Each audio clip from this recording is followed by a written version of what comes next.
Thanks for watching. Don't forget to like, comment, share and subscribe to. السلام علیکم ناظرین، آپ دیکھ رہے ہیں قرآنک ایجوکیشن سینٹر۔ میں ہوں آپ کا میزبان محمد فیضان۔ ہمارے ساتھ مفتی محمد مزمل صاحب موجود ہیں۔ آج ہم مفتی صاحب سے سورۃ توبہ کی فضیلت پوچھیں گے، اور مفتی صاحب ایک اور سوال ہے اس کے ساتھ ساتھ فضیلت کے ساتھ کہ سورۃ توبہ میں دوسری سورتوں جیسا کہ بسم اللہ الرحمن الرحیم شروع میں آتی ہے، اس میں بسم اللہ نہیں ہے، کیا وجہ ہے اس کی؟ بسم اللہ الرحمن الرحیم۔ السلام علیکم ورحمۃ اللہ وبرکاتہ۔ اللہم صلی علی سیدنا و مولانا محمد وبارک وسلم۔ جی یہ ایک اچھا سوال ہے جو ہر قرآن پڑھنے والے کے ذہن میں اٹھتا ہے۔ جی جب بھی وہ سورۃ توبہ کی تلاوت کرے گا تو ایک بار وہ یہ سوچے گا کہ اس سورت کی شروع میں بسم اللہ کیوں نہیں؟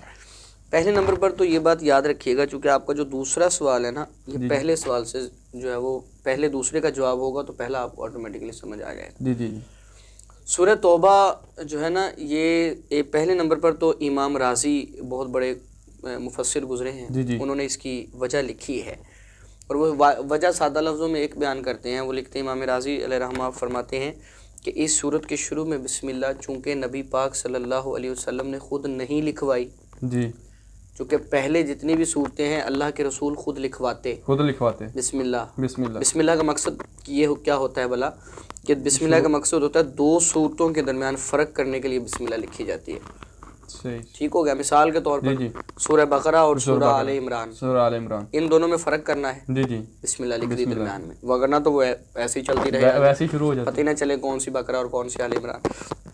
تو یہاں پر آپ دو صورتوں میں فرق کرنا ہے۔ چونکہ امام رازی نے کہا کہ چونکہ نبی پاک صلی اللہ علیہ وسلم دو صورتوں کے درمیان بسم اللہ خود لکھواتے تھے، جبکہ آپ صلی اللہ علیہ وسلم نے سورہ انفال اور سورہ توبہ کے درمیان بسم اللہ نہیں لکھوائی۔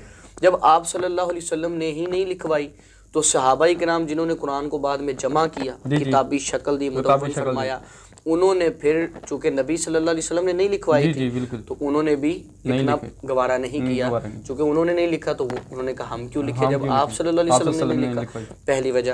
دوسری وجہ یہ ہے کہ سورہ توبہ اور سورہ انفال ان کے مضامین بڑے ملتے ہیں آپس میں، اکٹھے۔ سورہ انفال کے اندر ہم نے پچھلے پروگرام کے اندر ڈسکس کیا، سورہ انفال کے اندر جہاد کے احکام تھے، سورہ توبہ میں بھی جہاد کے احکام ہیں۔ اب غزوہ تبوک جیسا اتنا بڑا معرکہ جو رومیوں کے خلاف نبی پاک صلی اللہ علیہ وسلم نے لڑا، اور غزوہ تبوک آپ صلی اللہ علیہ وسلم کی ظاہری حیات مبارکہ کا آخری غزوہ ہے، ٹھیک ہے۔ اب یہاں بھی جہاد کے احکام، وہاں پر بھی جہاد کے 20 دن آپ تبوک میں 20 دن آپ ٹھہرے رہے نبی پاک صلی اللہ علیہ وسلم، ہاں جی، اور وہاں پہ جو آس پاس کی چھوٹی چھوٹی ریاستیں تھیں ان کو نبی پاک صلی اللہ علیہ وسلم نے اپنے ماتحت کیا، ان کو فتح کیا، ان کو اپنے ساتھ ملایا، اتنی بڑی جنگ تھی۔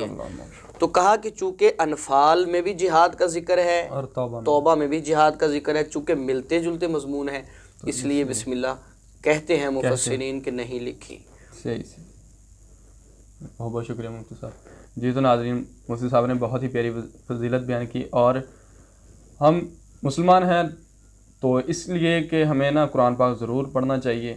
تو اسی طرح بہت سارے واقعات ہیں قرآن پاک کے اندر، ہمیں بہت کچھ سیکھنے کو ملتا ہے، ہمیں اچھے راستے پہ قرآن پاک لے جاتا ہے، یعنی کہ ہم اچھا راستہ اختیار کر سکتے ہیں قرآن پاک پڑھنے کے ساتھ ساتھ۔ کافر دیکھ لو ترقی کیوں کر رہا ہے کہ وہ قرآن پاک کے اندر سے ہی، کیونکہ مفتی صاحب اسی طرح ہی ہے نا، وہ کئی ایک معاملات میں قرآن سے رہنمائی لیتے ہیں تو وہ اس لیے ترقی کرتے ہیں۔ تو ہم اگلے سوال کے ساتھ پھر حاضر ہوں گے، تب تک کے لیے ہمیں اجازت دیجیے، اللہ حافظ۔ Thanks for watching. Don't forget to like, comment, share and subscribe to